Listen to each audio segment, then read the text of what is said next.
Q&A with Jesse and James. Let's see, I'm making sure the live feed is on. Welcome, everybody. I can't quite see if the live feed is on just yet, but I know that most of the time live here. I had to click something. There it comes. Yeah. Let's see here. All right, here we go. We are live. So, hey, everybody. Happy Friday. I'm here with my fellow Wim Hof Method instructor, fellow just like crazy person looking for answers and, you know, breath mastery and all this amazing cool stuff, James Stewart. We're going to be going live today. We're going to be talking about our retreat that's coming up in June. It's in January. We'll give you all the details, all the information about that, and then take any questions that you guys have. We are happy to go over. We're going to be here for probably about an hour, just kind of hanging out, chilling, and taking your questions, chatting it up. And but first, let's talk just a little bit about the retreat that we're doing. It's in Sand Valley, Wisconsin. So the Sand Valley Resort. What are the dates? What's all the details? So, hey, Jesse, thanks for having me back, mate. Obviously, it's great to hang out with you. I prefer it in person than digitally, but anytime I get to hang out with you, and we've fortunately been able to do that quite a bit this year, which I'm super grateful for. Yes. So yeah, our retreat is at Sand Valley, which is a golf resort and a award-winning golf resort in the city of Rome, Wisconsin, which is a tiny little town in central Wisconsin. So it's about 3.5 hours northeast of Chicago, northwest of Chicago, about an hour and 15 minutes north of Madison, Wisconsin, which is the biggest town.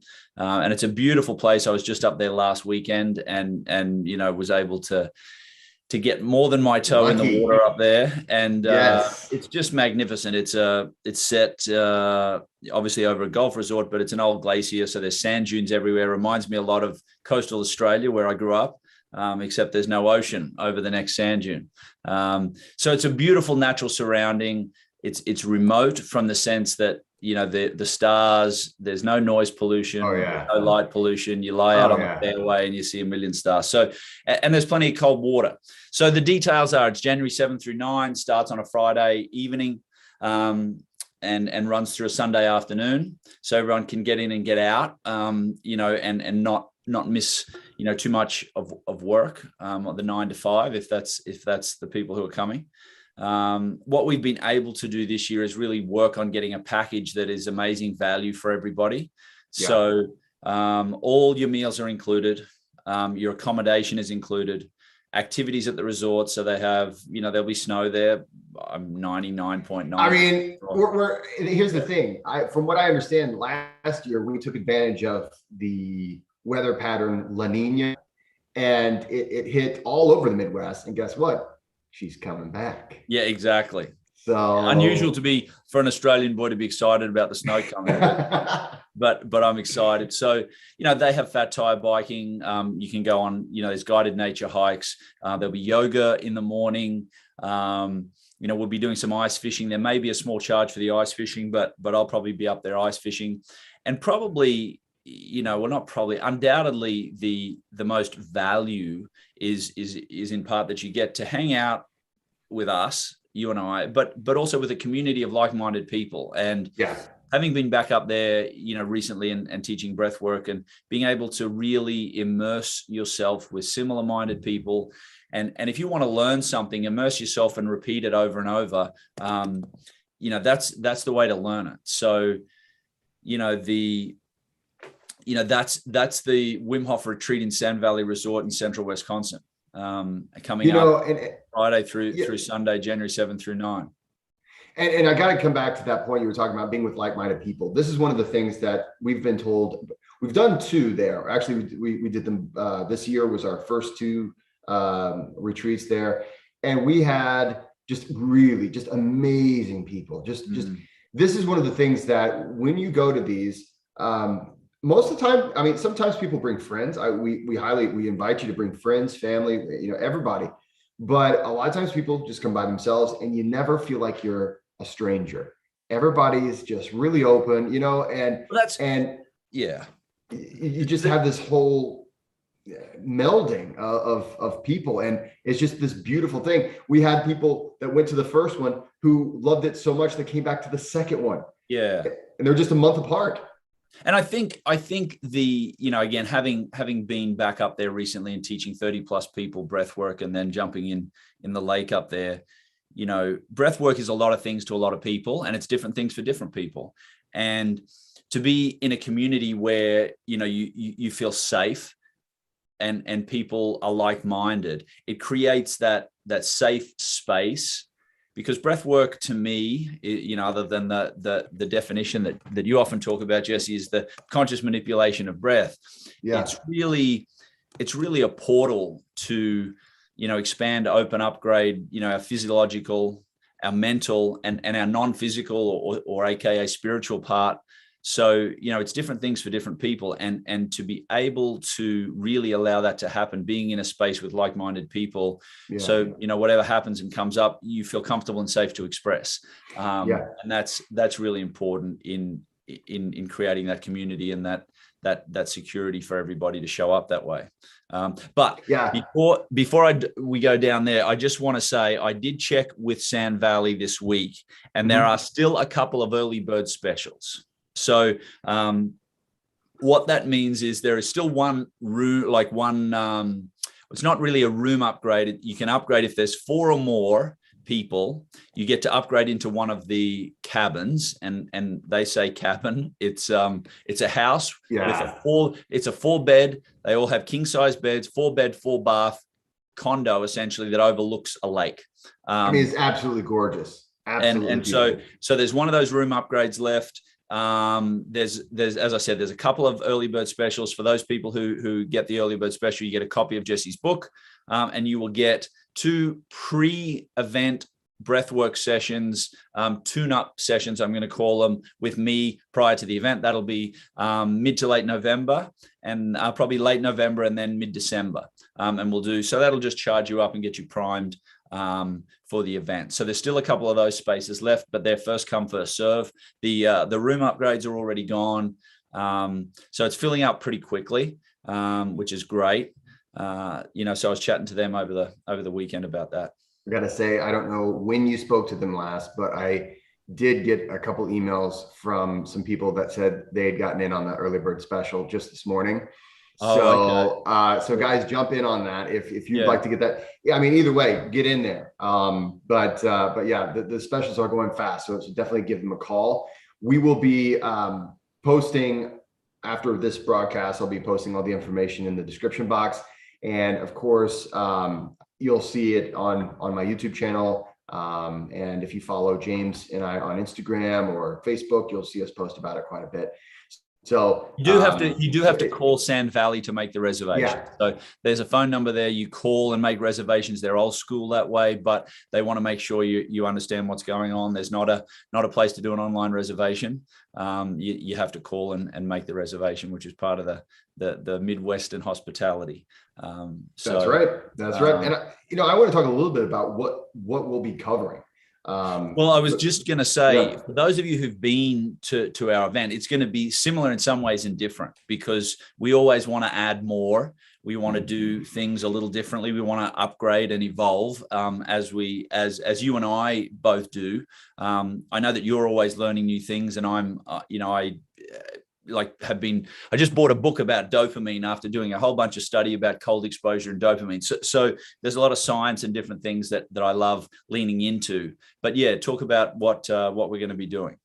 Yeah, well, I was just going to say, we will be, the main focus that you and I are going to be focusing on is Wim Hof method. So we will be, for those of you guys who are looking to get into Wim Hof method, take a really deep dive. Of course, when you come out to see James and I, a lot of times we'll do workshops together. Our most usual spot is the Spear Training Center in Vernon Hills near Chicago. But anytime you come to a workshop, you learn the principles, you learn the essentials of how to do the Wim Hof method. And so we will be doing some of those things as well. But this is a deep dive. This is not one where you show up at a certain time that day and then you go home and have dinner without the crew. You're going to meet this group of people Friday night, and we typically will start us off with some intention setting and other styles of breath work as well. We'll talk about how to do proper breathing and what a proper breath should look like. So we'll be covering breath mechanics. We're also going to be stepping into ourselves, and really deciding what it is we're going to get out of this experience. So it's not just technical stuff. We are going to cover a lot of technical stuff, a lot of, hey, this is how to do this, but it's also a great opportunity. What I always love about a retreat is it's an opportunity to put yourself out of your regular environment into someplace else, in this case, like an absolutely beautiful location, and then apply different principles. And of course, we'll be doing super deep. For those of you guys who are looking for a DMT style experience, we'll be going into that deep of breath work. And of course, being that it is Wim Hof method focused, we'll be able to do quite a bit of ice bathing in nature, which is a whole different thing than, I mean, we love ice bathing. In an ice bath, we'll be doing stuff like that as well. But when you get out and as Wim always says, hard nature, right? And as you get out into that, there is just this amazing, I always just feel this amazing connectedness. Yeah. There's a certain peace that you feel. It's strange, but even though it's colder, you're absolutely in a more colder and a harsher environment. It's almost easier because it's almost like there's a certain degree of, hey, this is my natural habitat. Exactly. And I think, that's that beauty, or that portal aspect I love to talk about, is it the breath work and that'll take you there. But then when you can immerse yourself in water, in nature, right, it peels back like an extra layer or an extra piece of conditioning or programming that we have, where you can really lean in, relax in, and surrender into the moment there. And that's a beautiful thing, both to be able to do, to watch, and to guide people through, So the natural setting up there is truly fantastic. We have fire pits. So, again, a little tuning into a little more primal. Jesse will bring his guitar and I'll bring my drum. He can play guitar. I'll make some noise. I'm getting a new instrument. Yeah. I have a new instrument on the way. Cool. Okay. I've been listening to some varieties of music recently, and there was this sound, and I was like, what is that instrument? I'm not going to say what it is. I'm actually going to keep that a surprise. Oh, I can't wait. And but I will just say it's very small. I can fit it in my pocket, and it's not a harmonica. Wow. So I have one of those. It's not one of the, I've got one of those little egg-shaped maracas full of rice. Not quite, but bring that, because that'll go perfectly with this. I'm really quite talented with that, but yeah. Well, I would love that. That's one of those things where there's just not enough time in the day, right? Yeah. Because I know some people that are just amazing with the handpan. Let's see, it was Wednesday night. I was with we do the Pullmanauts Collective and Chris Worden over there in California. He does all these handpan and the hang drum and stuff. It's just like so incredible. And I'm like, oh man, that is so awesome. So it's not that it's something that I played it as a child and I didn't really appreciate it. And then now I'm like, I think I'm going to be able to really master this. This is going to be great. So I'm not going to say what it is. It's not a harmonica. It's not a maraca, but I can fit it in my pocket and I'll be able to play it. Giddy up, mate. Yeah. So there's my little teaser there. In addition to that, guys, I got to say, there's a lot of quality time that's just your time whenever you're at this place. This is one of those things where sometimes you just really just do want to relax. We've got a guess here that it's a kazoo. I'm not going to say. That's a pretty good guess. I'm not going to say. Actually, I will say it's not even a kazoo. Oh man, someone's gonna guess it, and then I'm gonna bluff that. I go, well, I don't know. Yeah, but right, anyway. Exactly. Yeah, you got to keep your poker hand. I need to make sure someone comes out and be like, man, I wasn't gonna come out, but I just had to figure out what this instrument that you were gonna bring. Right. It can fit in your pocket. It's not a harmonica. It's not a maraca or a kazoo. But you are bringing, just to be clear, you're going to bring that in addition to your guitar, in right? addition to the guitar. The guitar will also be there. Yeah, I will be bringing the guitar. And here's the thing, like those, really, this place is fantastic. There's a fire pit in every corner of the property, and every corner of the property is and wood burning too. Wood burning. So. Yeah, exactly. It is. Yeah, it was a good guess though, Simple Jen. Yeah, it was a good guess. But basically, this whole area is just absolutely scenic. And what's interesting is because of the glaciers, right? It pushed a lot of the sand to where it's really just a lot of dunes. It doesn't look like it fits in, central Wisconsin. It really, you get there and you start to notice, this is kind of an interesting change. It seems like it's like, I know I'm in the middle of the country, but I feel like there's going to be an ocean somewhere. Yeah. That I'm going to jump, into. And of course, the nice thing is they've got a lot of lakes there. But also, by the way, just so everybody knows, we're going to be talking Wim Hof method, breath work, self-development, really. The other thing that I will mention that is really important, because I know for a lot of people, like we were just up there on a retreat, there was 40 people there, and the food was phenomenal. So that's one of the changes that we're making, is the food's included. So we're going to be eating meals, not all together as far as sitting on top of each other, but at a similar time, which is a little bit different to how we've done it in the past. So breakfast, lunch, and dinner. And I mean, I enjoy my chow, but like breakfast, lunch, and dinner, it was like, whoa, that's a whole lot of food. And I mean, the chefs up there, we had, obviously we're in Wisconsin, one day we had cheese curds for lunch, in addition to other things, but they will cater vegan, vegetarian, so we're going to make sure that the food is healthy, and you get sustenance, the sustenance that you need. Breakfast, lunch, and dinner is taken care of. So that's dinner Friday night, breakfast, lunch, and dinner Saturday, and breakfast and lunch on Sunday. Real quick, James, I just want to say to everybody, we are talking Wim Hof method, breath work, self-development, all these things. If you have questions, comments, or anything that you want us to chat about in this next hour, we're going to be here. We're going to be talking about our retreat, about all these things. So feel free to ask questions in the comments. There's already a few questions that are starting to pile up. So we'll be getting to those in just a minute. Just wanted to make sure everybody knows we are, oh my gosh. Okay, now somebody did guess it, but I'm not going to say which one of you guessed it. So there's like 3 guesses that I have not addressed.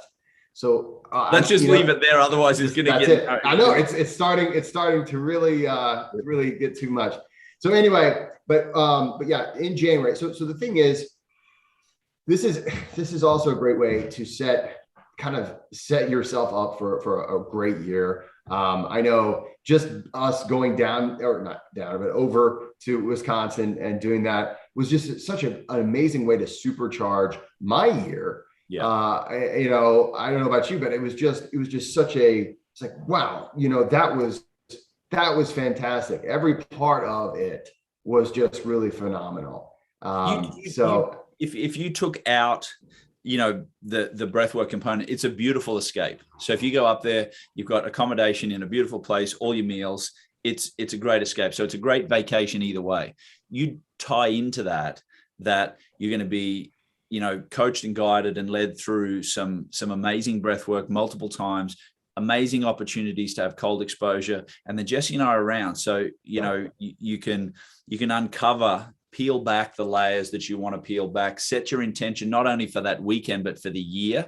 And it's a beautiful thing to watch the metamorphosis and transformation that can happen with people when given the opportunity to, I will say, when you're doing the breath work, in your stillness, you'll find your strength. Right. Yeah. And then as you get like into the cold water, right? Like it's when you can find that calm, right? You get through that transition of that panic. When you can find your calm, that's where I find my courage, right? So, if I can do that, then I can do everything. So like it's in the stillness, I find my strength. And then, in the calm, I find my courage, right? And that's the breath work and the cold exposure for me. Absolutely. And this also gives everyone an opportunity to kind of be vulnerable. And that's a great strength. I think a lot of times we don't see it like that. We see it as like, I'm just kind of whining and whatever. But sometimes it's important to get away from whomever, because it's nice to be out of that judgment zone. I can kind of be myself, maybe a little bit more than I can even be myself around people that know me really well or whatever. And I can actually express things and say things that maybe I couldn't do elsewhere. I know in one of the, I forget, both of the retreats we did earlier this year, we had people going through different life events that were traumatic, like some things. It's like I just needed, and I can just remember, especially one conversation, I just needed to, I'm going through this big change. I needed to be able to reset, refocus. And that's what she said she was able to get out of it. And the thing is, just like you said, there's a certain level of peace that you find in places you don't think it's there. How often are we truly still? Like truly still. Right. And not to mention, if you think about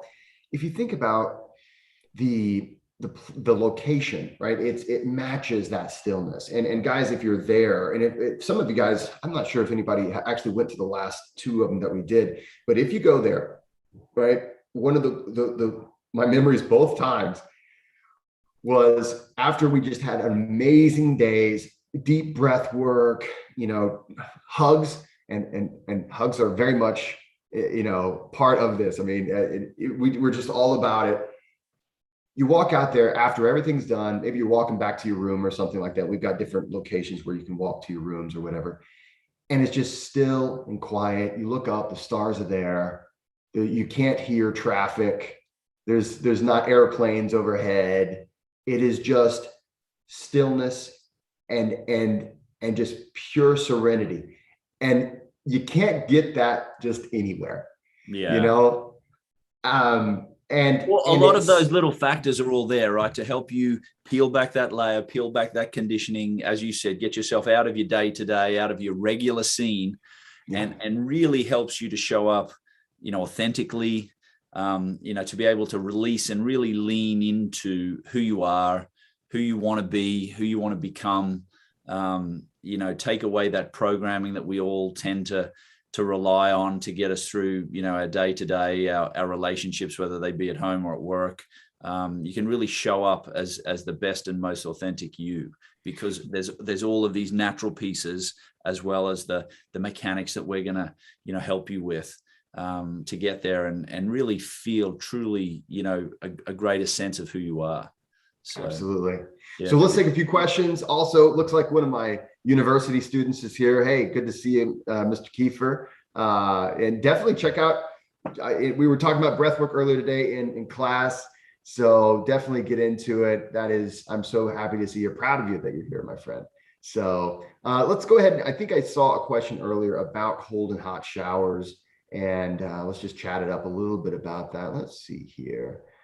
Where is so that reminded me a little bit, you were talking about that. So I was up there and I stayed at one of the cabins, and they had out of my shower, my indoor shower, they had the outdoor shower. So wow, I had the indoor shower warm and I turned on the outdoor shower cold, and I was like in.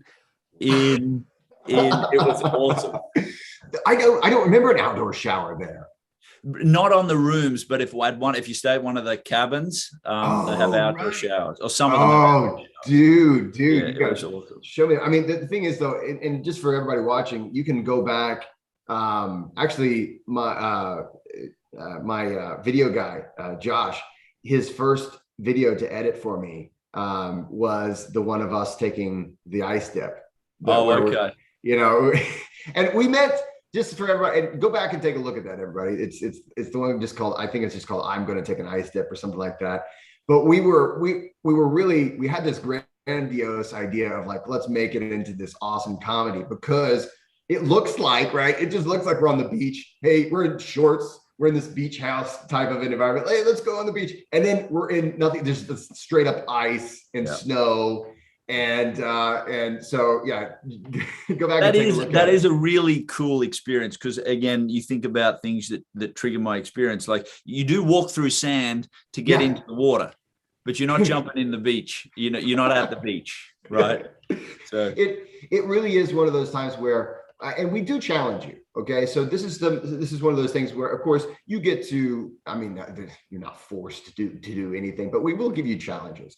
And one of the challenges is literally, the second day we do have some severe. It's a serious challenge to get into that water, and it's not just it's indoor heating and everything, and then you step into the water, right? It is you got to get down to the water, right? And so there's a whole aspect of that is just transformative. So, and actually on that note, we do have a question from the chat here, and let's see, it was about ice bathing.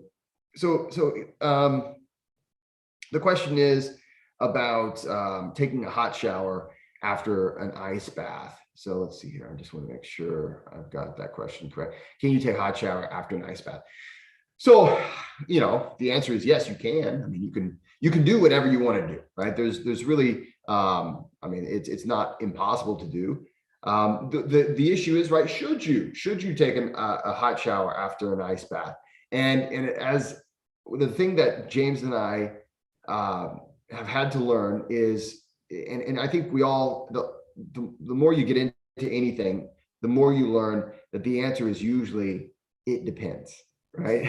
It's never a black or white, should I do this or should I do that? It's just generally, it depends, right? And so, and James, if you want to add to this, I'll just talk about it for a minute, but ultimately, generally, you're going to want to get into an ice bath and allow yourself to warm on your own body's power. And hey, yes, awesome. I'm going to take an ice bath. Maybe I'll go out to the lake. James goes out to Lake Michigan a lot. And you get in, and when you first get out, oh man, I'm feeling good. I want to make sure I get warmed up on my own body's energy. But James, I would imagine after getting Lake Michigan, you go home and take a shower. Depends. On a Sunday, I don't. So again, it does depend. If I have to, Lake Michigan is certainly pretty clean. On certain days, it's not so clean.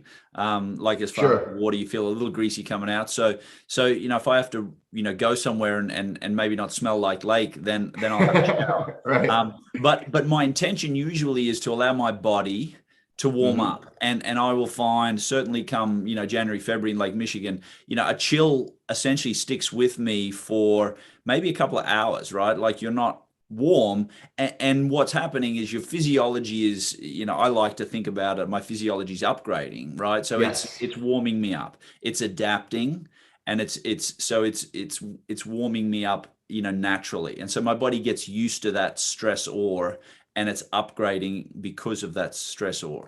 And because I'm not doing it, every single day. And then, so I would say you want to wait probably, minimum of 20 to 30 minutes before you jump in a shower. Especially if you're showering then done. Obviously the hot cold therapy is a different deal, a different intention, different sort of setup, in and out of a sauna into the cold plunge, that's a different deal. That's a lot of fun. Yeah. But yeah, I definitely try to not warm up with a hot shower. I try to get warm, naturally. Yeah. Ultimately, the ideal way to do cold training is to allow your own physiology to do the work. I mean, that's where you're really seeing a lot of these benefits. That's where you're seeing the adaptations. This is like what James is saying, the upgrade. And so when we stress our body, that's when we see this thing called hormesis. And that is this beautiful way that we become more resilient. And you have to stress your body.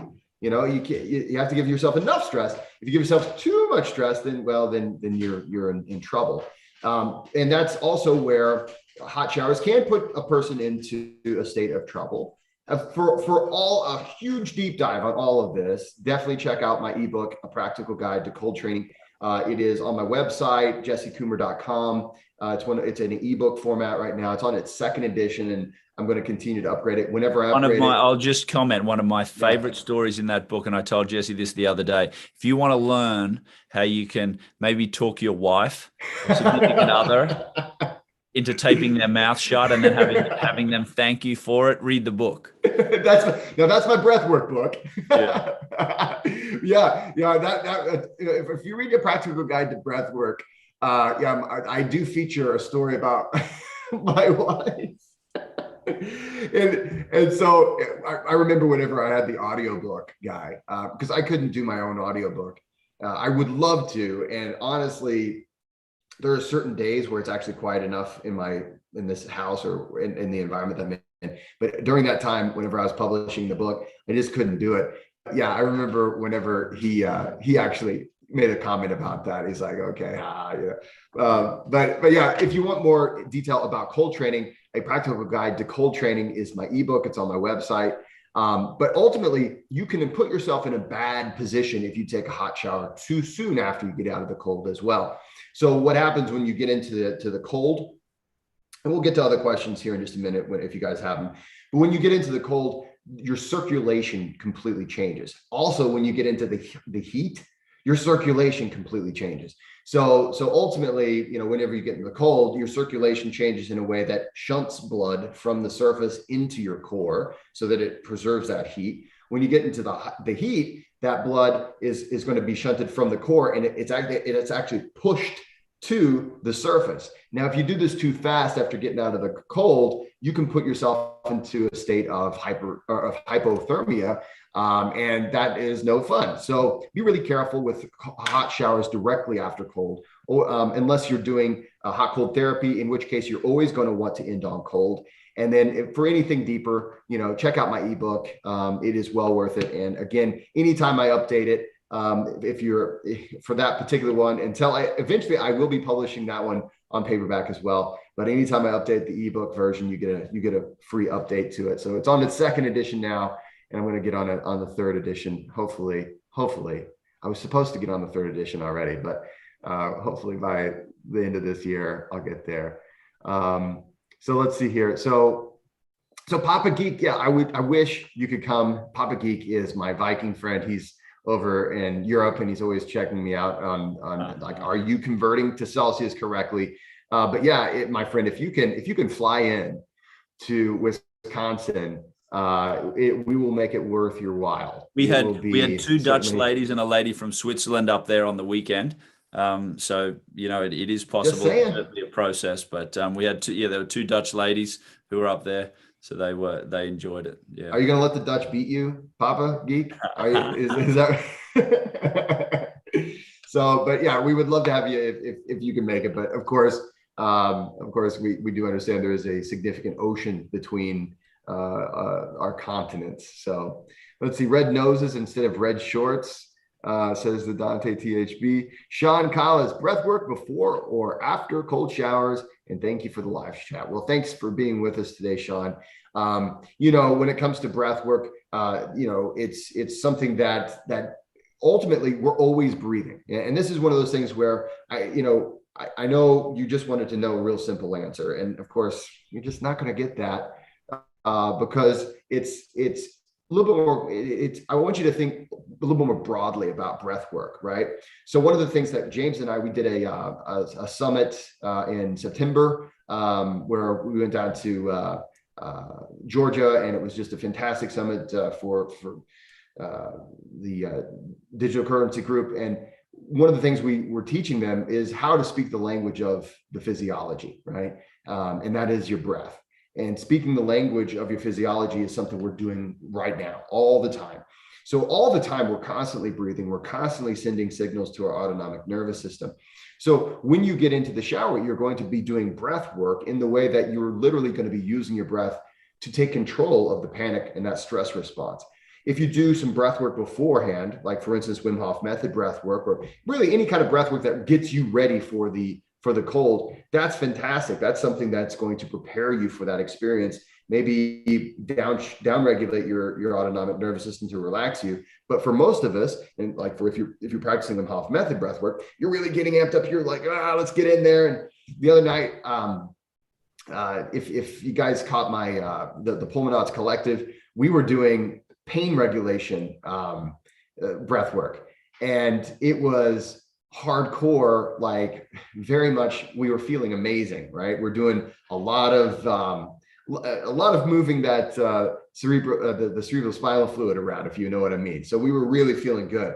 After that, I went directly to my ice bath because I was so amped and so pumped up. So, it depends on what Well, I think that's a good point. Like, to do a hyperventilative type breath work, aka Wim Hof breath work, the way our pain receptors, part of the chemistry our pain receptors work is they recruit, like, so it's like level 1, level 2, level 3. So if I'm feeling cold, it recruits another pain receptor if that doesn't get satiated, let's say. And so some of the science tends to suggest that breath work, Wim Hof style breath work will help suppress some of that pain. It certainly doesn't make the water warm. You're still going to feel the cold. It's not like I'm going to not feel any pain at all, but it reduces the ability for me, or for those pain receptors, to then recruit another one and recruit another one. It slows that process down. So that's the science behind some of the breath work being able to alleviate pain, and our cold receptors are essentially the same sort of thing as pain receptor. And there is some research, my friend, Dr. Otto Music, who helped me with my book, he's also done research on Wim Hof and Wim Hof method. He's the one who did a lot of the research that showed that we access the periaqueductal gray region of our brain, which does allow us to actually find the experience pleasurable if we want to. But in a way, it overloads the system in a way that allows us to handle cold more robustly. But it depends on what you're wanting to get out of it. But you're always breathing. If you're doing Wim Hof method, it's typically done before you get into the cold, but you're always breathing and you're always sending signals to the autonomic nervous system. And when you're in the cold, you'll also want to think about, how is my breath sending a signal that I can relax, I can calm down, I can become in control, finding that peace. We'll be covering a lot of this. This is the sort of stuff really we nerd out on. I think that is really such an amazing point. It's like, the signal's being sent all the time. Every time I'm inhaling, every time I'm exhaling, I'm sending a signal. I'm sending lots of signals. Like I'm speaking Chinese or let's call it autonomies or whatever. Autonomic system all the time. And we're fortunate. We have the choice to tune into it and consciously manipulate it or not. Right. So we can choose to consciously manipulate it to achieve a certain thing or a certain space. So, I think that's a great point you bring up, that we're always sending signals. The breath works the language of the body and our physiology, and you're always talking to it. We're just not always in tune with the fact that what we're saying. Exactly. It's the equivalent of babbling and you don't know you're babbling, and or if you go into another culture that's much different from your own and they have mannerisms, or thumbs up doesn't mean the same thing in every culture, right? Or and middle finger and all these things, all these things mean different things depending on where you go. We have to understand that our autonomic nervous system speaks its own language. Our physiology, in other words, speaks its own language. So and not only are we always sending a signal to the autonomic nervous system, we're always receiving signals as well. So we have to learn to listen, we have to learn to speak, all kinds of cool stuff. And of course, this is what we've been talking about with my breath mastery course lately. So I just go into straight teacher mode, but yeah, that's a great question. Thank you so much for that question. P. Haggerty, one time after 7 minutes, ice water plunge. Oh boy, here we go.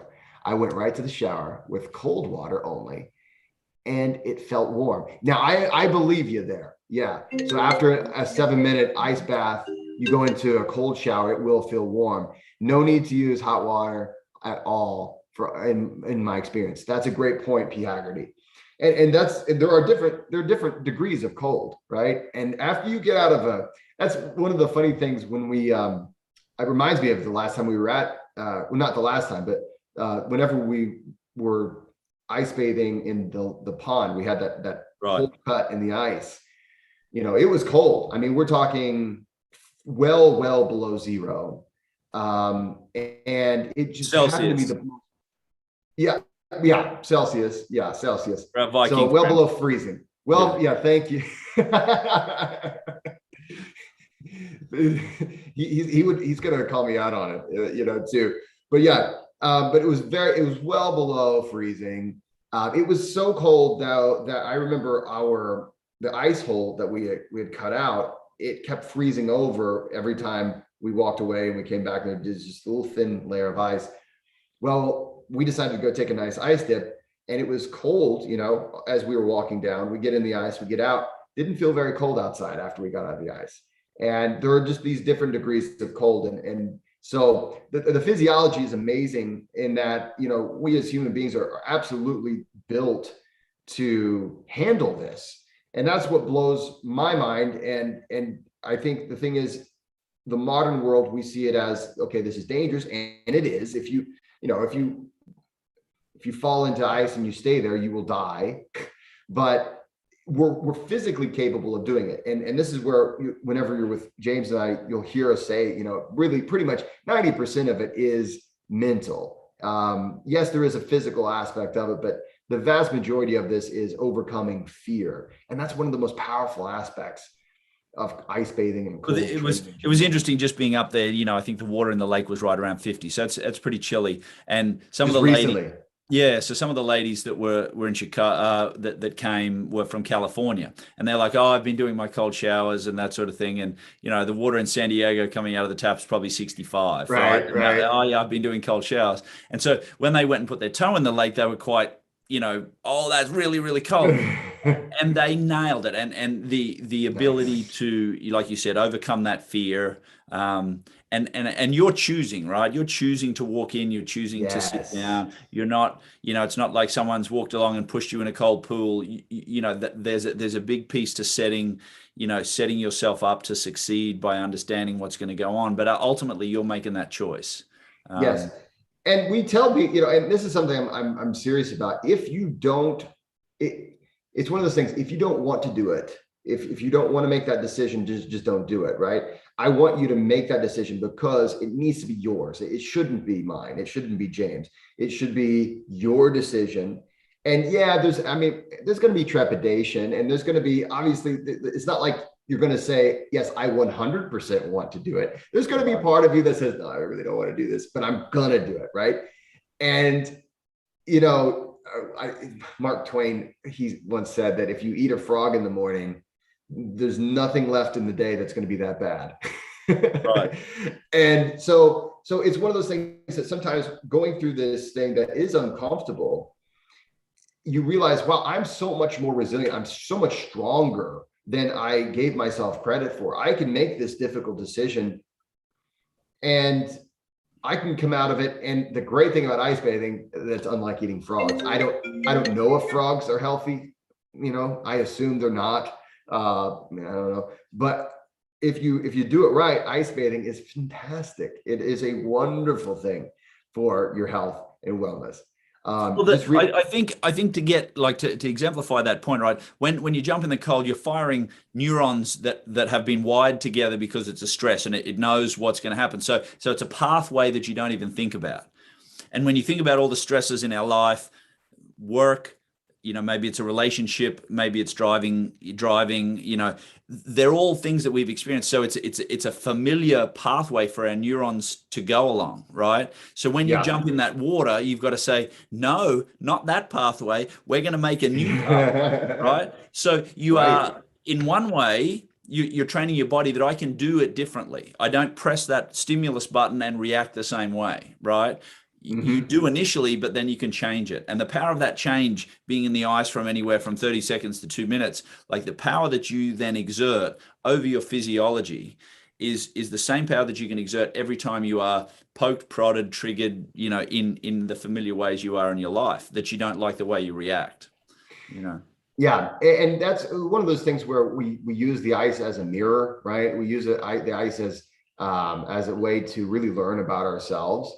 And it's an incredibly powerful stimulus, and I think we all recognize it. I think intuitively, our species, we understand. And that's why we have such a strong reaction to it. The body is saying, this is a lethal force, right? And it's right. Your brainstem is saying, hey, dude, this will kill you, right?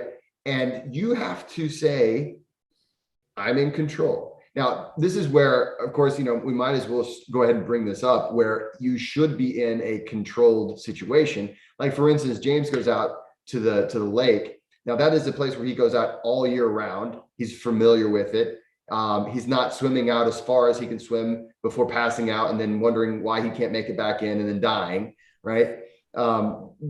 There's stories about, I get it every year, people saying, hey, Jesse, I don't understand what happened to my feet.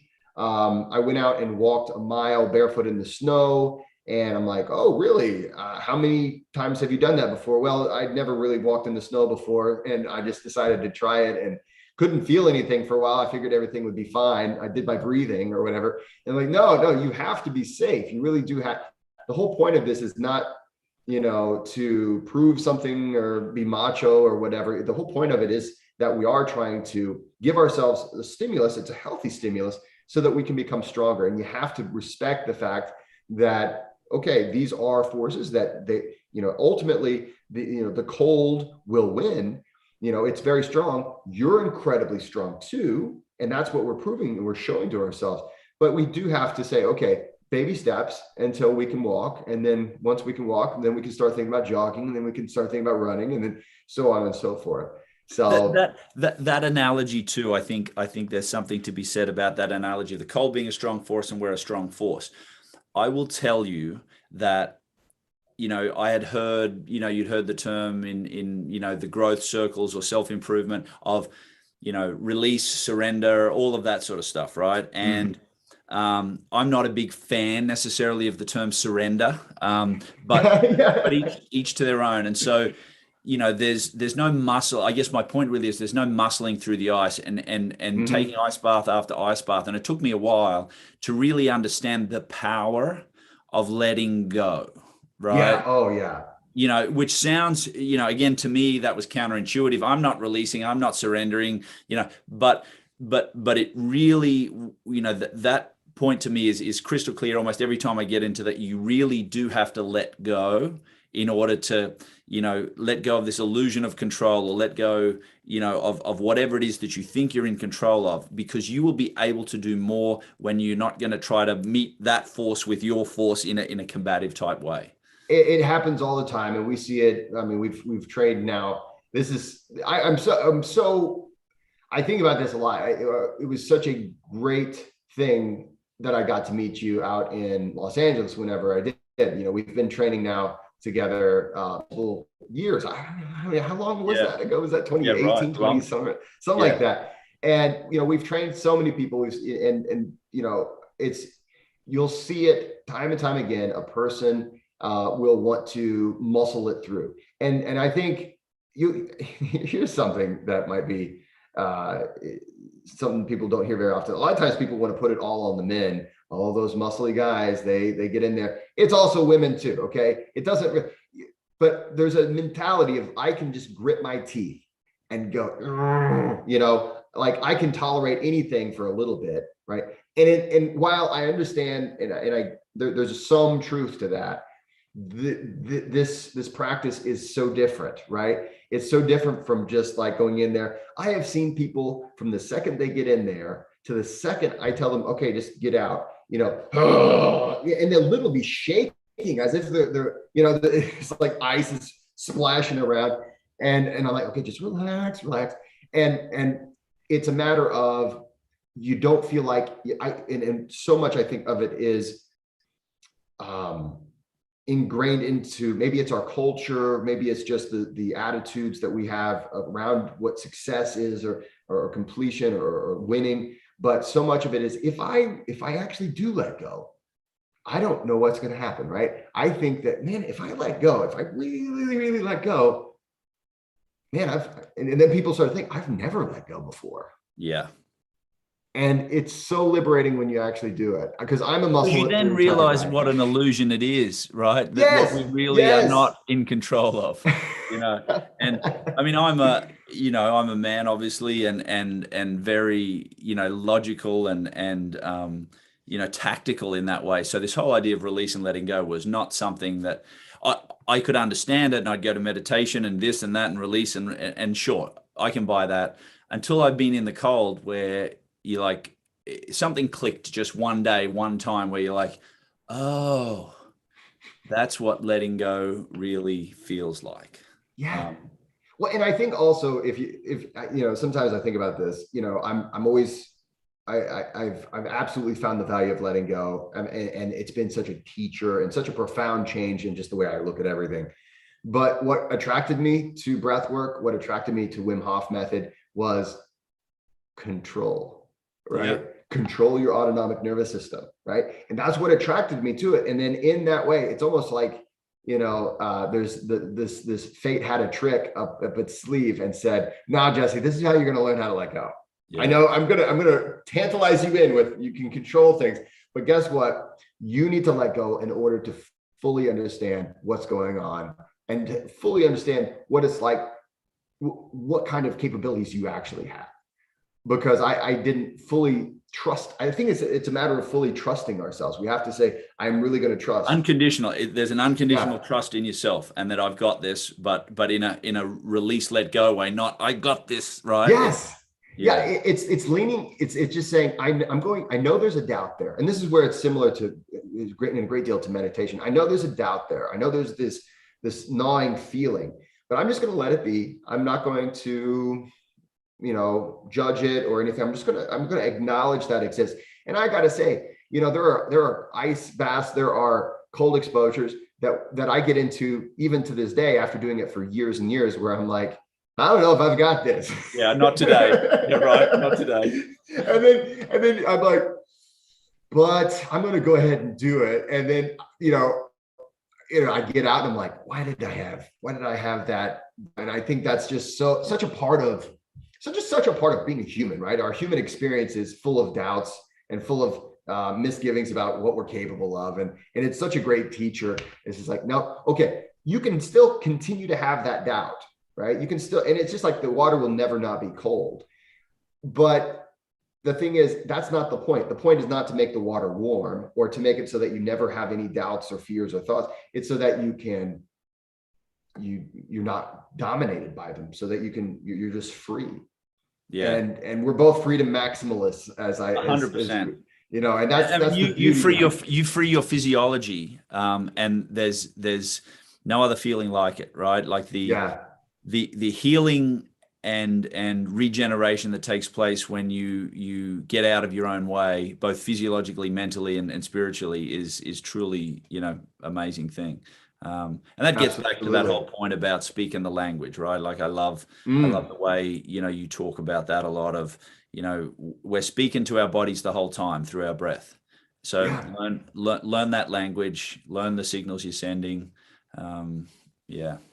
So a couple other comments and questions, and then we're going to wrap up. If you have any comments or questions you guys want to throw up there, go ahead. We had a little bit of, let's see, looks like some chatter back and forth. And then let's see here. I love this. He says I intentionally enjoy the time after the plunge. I like the word, like the fact he's saying intentionally warming up. There's a whole bunch of science around dopamine there that I'd love to go into, but we don't have the time. I can't wait. You're gonna have to let me afterwards. You're gonna have to tell me this book, because this is one of I think the most misunderstood neurochemical that we have. Is dopamine. That's exactly what they talk about. They said like the idea of a dopamine hit, it's actually a misnomer. And there are some people out there that they act like, hey, we need more dopamine, and it's not necessarily a bad thing to have more dopamine. It's just this, we don't understand. It's not like it's just like if the more you have, the better off you are. It's always dependent, right? And hey, we could nerd out on that all day, but for sure. But let's see here. Quick questions here. Hey guys, Stephen Miller says, thoughts on Wim Hof method twice a day, morning and evening. What do you think?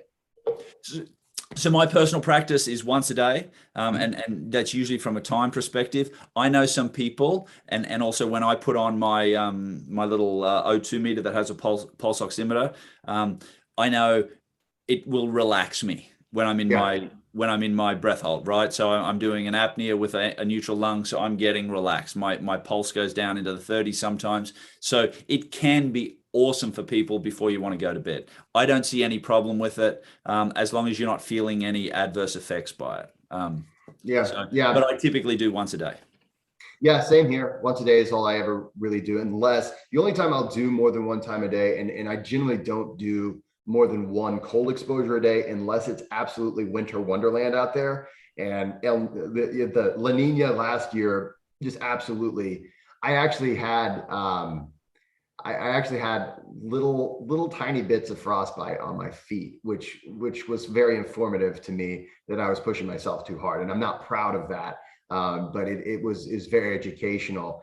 Fortunately, it was very minor, and it went away really quickly. But when it comes to cold training, I would try to keep it to one, real good exposure a day. Like for instance, what I typically do, I typically don't take warm showers at all. So I'll just cold shower. And then that's not for my cold exposure. It's on the just in case though, because there's going to be days where I'm just too busy. You know what I'm talking about? It's like, yep. This may be all I get today. And when I started being, you're a little different to some people. You're a cold exposure at night guy, right? So you get it in the morning just in case. That's right. A cold shower. Yeah, that's right. So I'll shower before I go out, and then or after I come back from the gym. And then I'm doing this for me type cold exposure. That'll generally be at night whenever I actually have the time.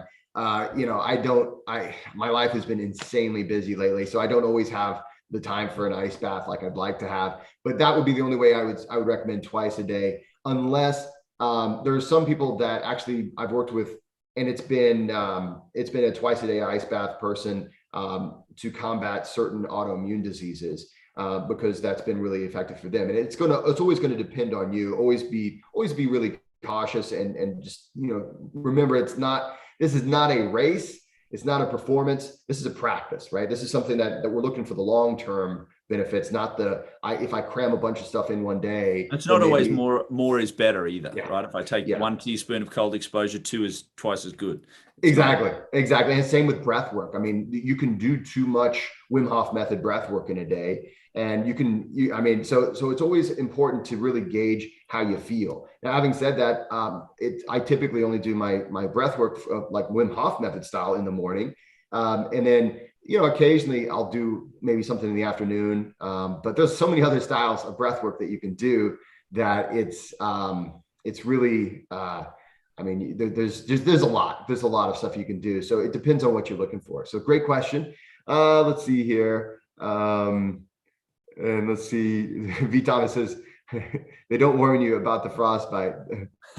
They're buggers. Yeah, well, here we are warning you about the frostbite. Okay, it is a thing. Frostbite and hypothermia are dangers. They're very real dangers of overexposure, and that's why if you are smart about it, you can have a safe practice. There will be a time whenever we all have accidents and mistakes. We pushed it a little too far. And those are whenever we really want to learn from those mistakes, as opposed to saying, maybe I can do it. I'll just do it again tomorrow. You can really give yourself some almost psychological damage. I've actually I gave myself a phobia. I don't know if I told you about this, James. I gave myself a phobia of cold for a while. I was overtraining so hard.